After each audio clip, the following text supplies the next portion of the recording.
이런 좋은 토론에 대해서 서로 격려하고 또 경청해 주는 것이 국회의 품위입니다.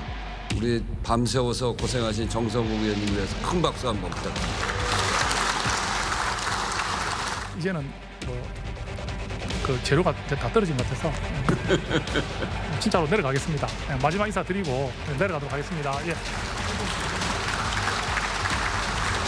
그러면 무제한 토론 종결 동의권을 표결하도록 하겠습니다.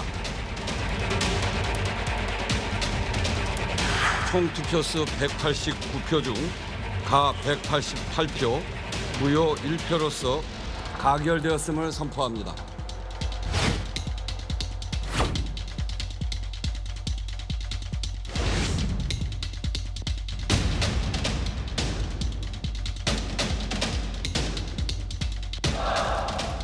국민이 외면하는 방송개혁 절대 반대! 절대 반대! 절대 반대! 절대 반대!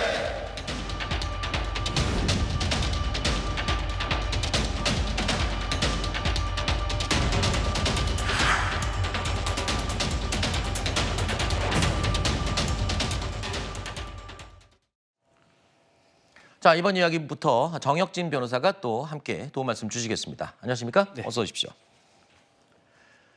영상으로 보신 것처럼 오늘 오전 한국교육방송공사법, 이른바 EBS법의 무제한 토론이 종결됐습니다. 그러면서 방송사법이 모두 야당 단독으로 국회 본회의를 통과했습니다. 지난 25일부터 시작된 필리버스터는 5박 6일 만에 이제 끝이 났습니다.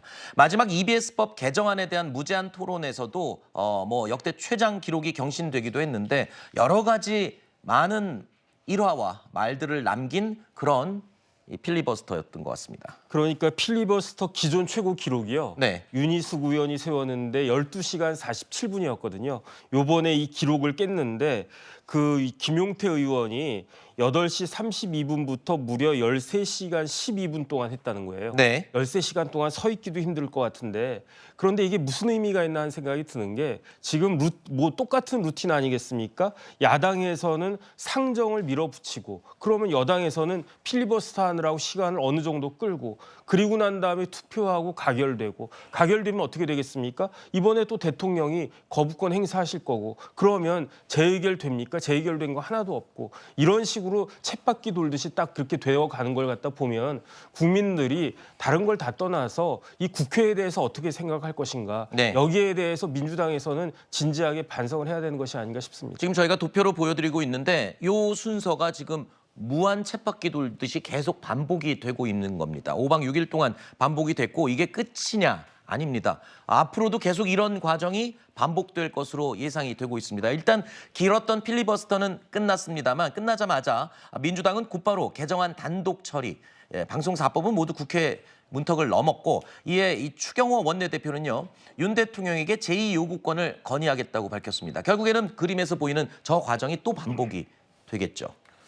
오늘 제가 어떤 기사 제목을 보니까 정말 마음이 안 좋았습니다. 제목이 뭐였냐면 국회 2달 동안 법안 통과 0건, 정치 진공 상태. 네. 그러니까 지금 화면에서도 나오고 있지만 답답한 게 민주당이 국회에서 과반 이상을 점하고 있기 때문에 법안 통과는 다 시킬 수가 있습니다. 하지만 대통령께서 제2요구권을 쓰시면은 결국 다시 국회로 돌아오고 또 재표결하게 되고 또 통과되지 않고 또 법안 발의하면 필리버스터하고 필리버스터하는 동안 또 국회의장과 부의장이 고생하고 또 의원들도 무의미한 시간을 보내야 되는 이런 것들을 지켜보는 국민들은 또 얼마나 답답하겠습니까?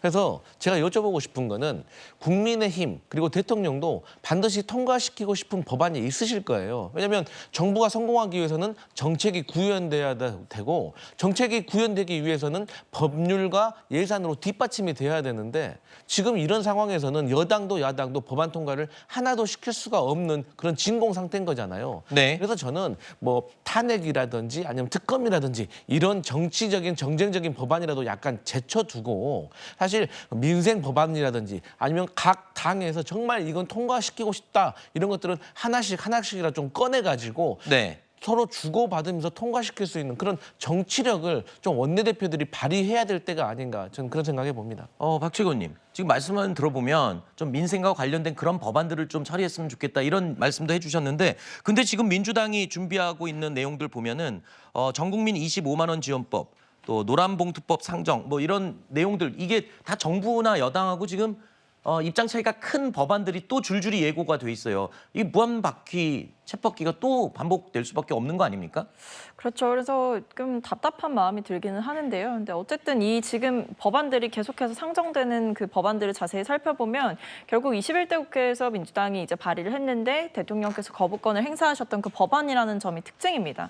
그러니까 대통령께서 21대 국회에 이어서 22대 국회에서도 계속해서 거부권을 행사하고 있기 때문에 국회에서는 어떤 반복적인 이 상황 자체가 벌어질 수밖에 없는 것이고요. 한편으로는 이 대통령께서 과연 거부권을 이제 어떤 기준으로 행사하고 있느냐 이런 의문도 있어요.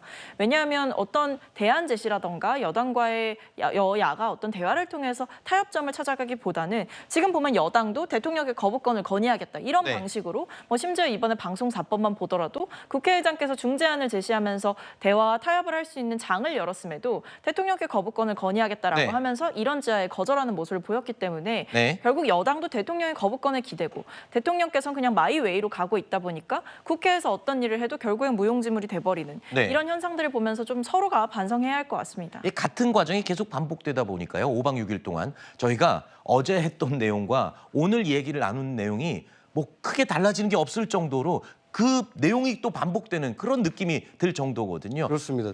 지금 정치 실종 시대가 맞는 것 같습니다. 이 역대 국회가 아무리 공전을 많이 했다 하더라도 일단 여야 간에 특히 원내대표가 있는 그 원내 교섭단체가 있는 이 거대 정당들 간의 원내대표 간의 의사 일정을 먼저 합의를 합니다. 그리고 각 상임위원회에서는 여야 간사 그리고 위원장이 합의를 해서 안건을 조정을 하고 우선순위를 결정을 합니다. 충분히 상임위원회에서 논의를 거친 그런 안건이 본회의에 상정이 돼서 이 찬반 그 토론을 거쳐서 이 표결 처리를 하는 것이 지금까지의 국회 운영이었습니다. 그런데 22대 국회 들어서 나타나고 있는 현상은 의사 일정 협의 과정이 생략이 됐습니다. 그리고 안건에 대한 여야 간사 간의 협의도 대부분 생략이 됐습니다. 대부분 직접 본회의에 상정시키고 그리고 통과시킨 다음에 그 대통령이 지금 거부권을 행사하는, 그러니까 대화와 타협이라는 정치의 본질은 사라지고 안건 상정, 표결, 거부권 행사라는 이 형식만 남아있는, 과연 이것이 정치인가 아마 하고 계시는 국회의원들도 굉장히 답답할 것입니다. 저는 여야 지도부가 새로 이 구성이 된 만큼 대화와 타협을 어떻게 보완할 것인지 진지한 논의가 좀 필요한 시점이 아닌가 하는 생각이 듭니다. 자, 이 정치권 무한 굴레의 고리가 언제쯤 끊어질지 좀 지켜봐야 될 것 같습니다.